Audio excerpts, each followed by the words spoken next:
Could it be? Could it be, Islanders, that we have a big change in the main dining room?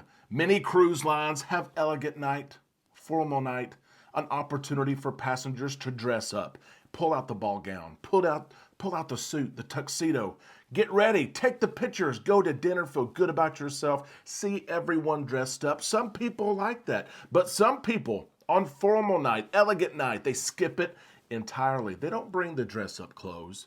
They don't go to the main dining room. They go somewhere else for dinner, grab some pizza, go to the buffet, room service. One cruise line may be giving options where you don't have to dress up anymore on formal night. They're building a new ship.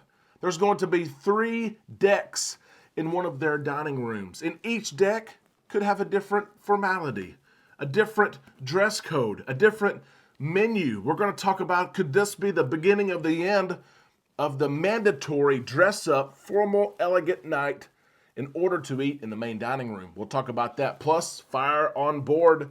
Viking Orion has a fire on board. We will share pictures and video with you. And lastly on the show today, Grand Cayman. The Cayman Islands had a great year in 2022. We will share some of those records and numbers with you. We'll get your thoughts on the Cayman Islands. We've got so much to talk about, and it's time that all of us go to the islands. Let's do so now on Island Time.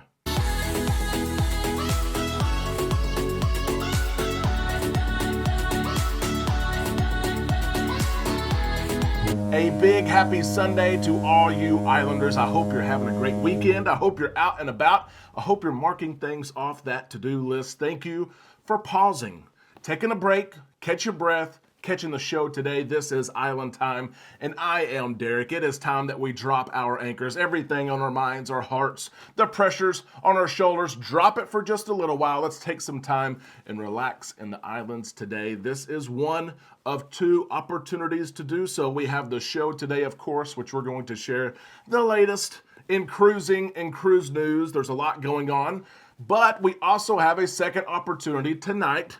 8 o'clock p.m. Central Time, Island Time, will go live. Our shows are always fun. We have giveaways. We play games. We have trivia sometimes. We answer questions that you have, that the community has. We interact.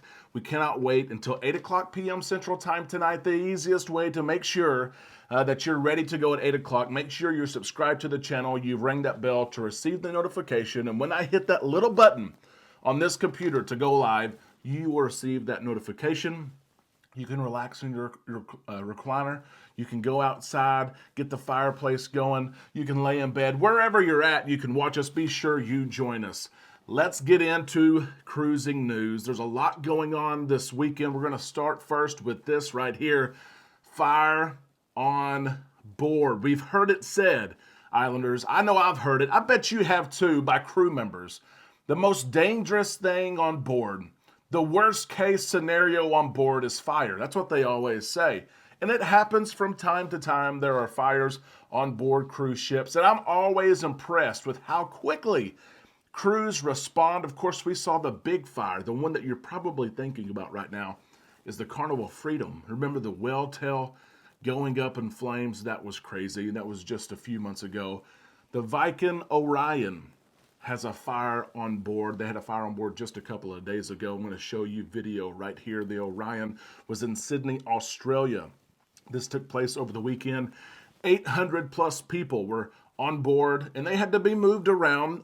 The fire was contained to 3 cabins, and passengers could not go to decks 5 and 6. Matter of fact, they were evacuated from those decks. Other places, other venues on board were able to stay open. They were able to operate as normal while this fire took place, and the crew responded so fast, extinguishing this fire and limiting the damage to just 3 cabins. Viking Cruises did share this.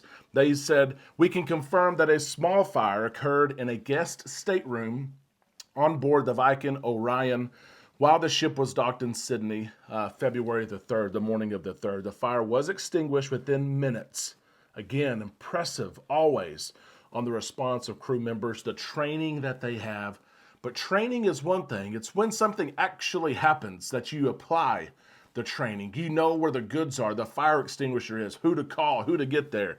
But it was extinguished within minutes by the ship's crew. There were no injuries. That's the big thing. We are so happy for that. Viking is fully investigating the incident, and early reports indicate that the cause of the fire was electrical, possibly from a corded device. That's scary because all of us travel with many cords, right? But it could have been because of a corded device. All scheduled operations on board the Viking Orion have continued, and we do not expect any disruption to the current voyage. That is awesome to hear. And it's an incident that took place. They'll research it, and hopefully the cruise goes on as board. They can fix, of course, the damage that was there.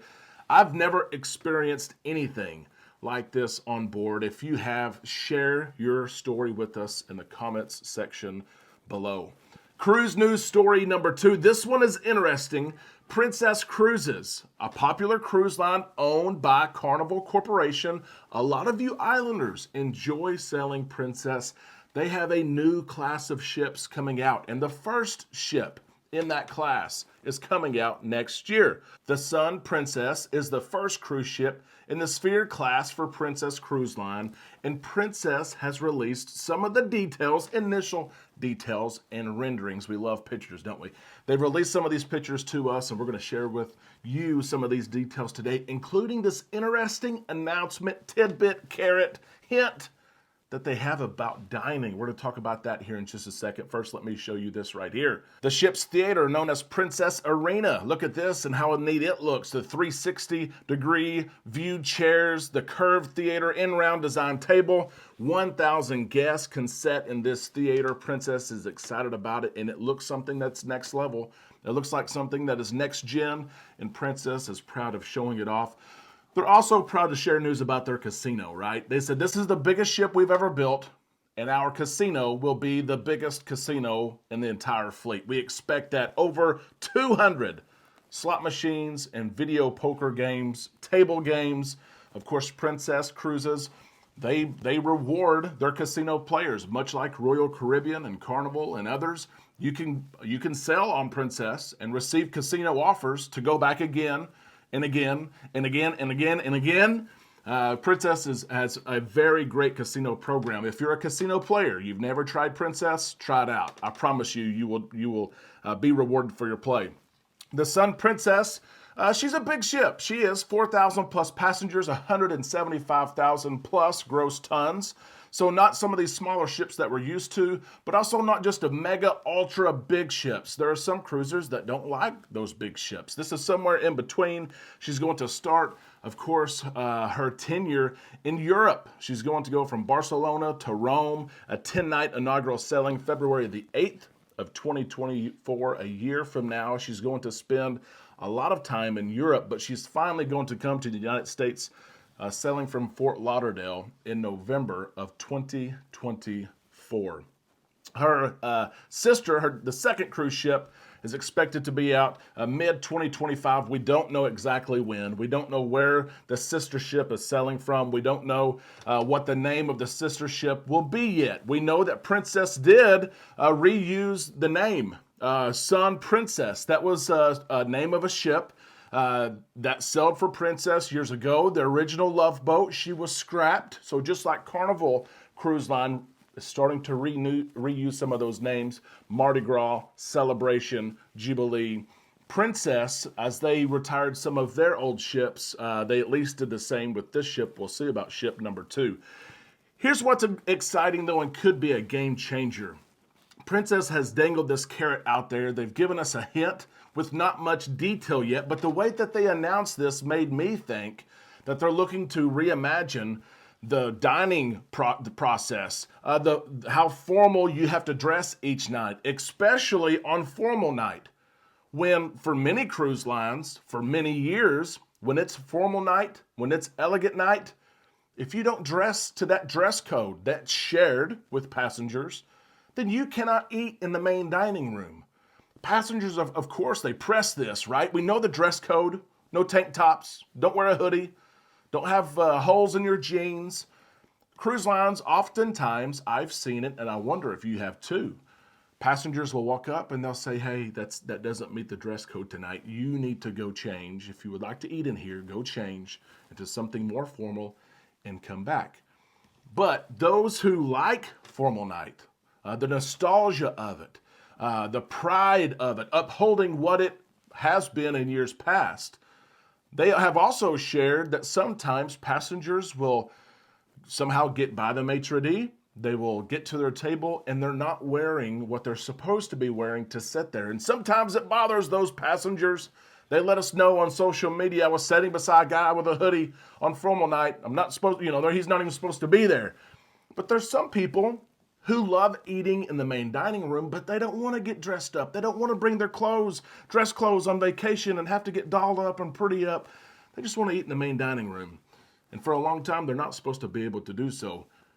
Princess announced this. They're going to have a 3-story dining venue, the first of its kind for Princess and for most cruise lines across the industry. 3-story dining room. Each deck of this dining room will offer different options, maybe a different menu for each different deck and formality levels. That's interesting. Could it be now on formal night, on elegant night, if you didn't want to dress up to the T, if you didn't want to put on that tie, the ball gown, that you could still go to the main dining room, but you would have to eat on deck 1 or 2 or 3 of this dining room. And at the same time, if you wanted to dress up, if you wanted to go the full 9 yards and look great, feel great, Princess says, hey, you are to report to this deck to eat. Islanders, what do you think about that? What do you think about this maybe opportunity that Princess is going to give passengers to dress up if you'd like, go to the main dining room, dress down if you'd like, and still go to the main dining room just on different floors? Would this be something that you're in favor of? Do you dress up? It may depend on the cruise. Some cruises we bring a lot more formal wear, like we did on our New Year's Eve cruise, and wore a jacket and everything. Sometimes we just bring, it's slacks and a button-up, per se. Would you be interested in this? Do you dress up? Or if you're one that doesn't get all formalized for formal night, would you be interested and would you go to the dining room wearing just standard, traditional, every other night clothes? Let us know in the comments section below what you think, if this is a good concept, and if you like it, should this be spread across other cruise lines in the industry? Before we go today, I had to mention this. Grand Cayman, who was one of the last islands and last countries to let cruisers back in after COVID, they report they had a great 2022. I wanted to share this because of the impact that cruising has on the Cayman Islands. Listen to this. The Cayman Islands welcomed 1,027,668 visitors in 2022, so just over 1 million visitors, 743,000 of those, so almost 75% of those were from cruising. How awesome is that? They look forward to a great 2023 as well. Rosa Harris, Director of Tourism, said confidence in the destination due to our measured and phased approach to reopen post-COVID-19 lockdown led to the pent-up demand, which accelerated our visitation volume once all travel restrictions were dropped. And they go on to say, and Kenneth Bryan as well talks about how important cruising is to the Cayman Islands. It's one of our favorite places to go. And I have to ask you, Islanders, when you go to the Cayman Islands, is it the beautiful, world-renowned 7 Mile beach that you go to? It's absolutely stunning. Or another popular stop, Stingray City. Do you board the ship? You go out there, you stand in that waist-high water, clear water, and of course, those fishermen, those tour guides, they've got the feed, they've got the fish, they make the noise. The stingrays can hear the boats in the water, they can smell the fish, and here they come up the wall, and all of a sudden you find yourself in the water with dozens of stingrays swimming at your feet. You can take pictures with the stingrays, you can feed the stingrays. Have you done it? Is it something you would do? Let us know in the comment section below. We hope you enjoyed the show today. If so, give us a thumbs up just below. That will help this content be seen by other people. And remember, you and I have a date tonight, 8 o'clock p.m. Central Time. We will see all of you then on Island Time.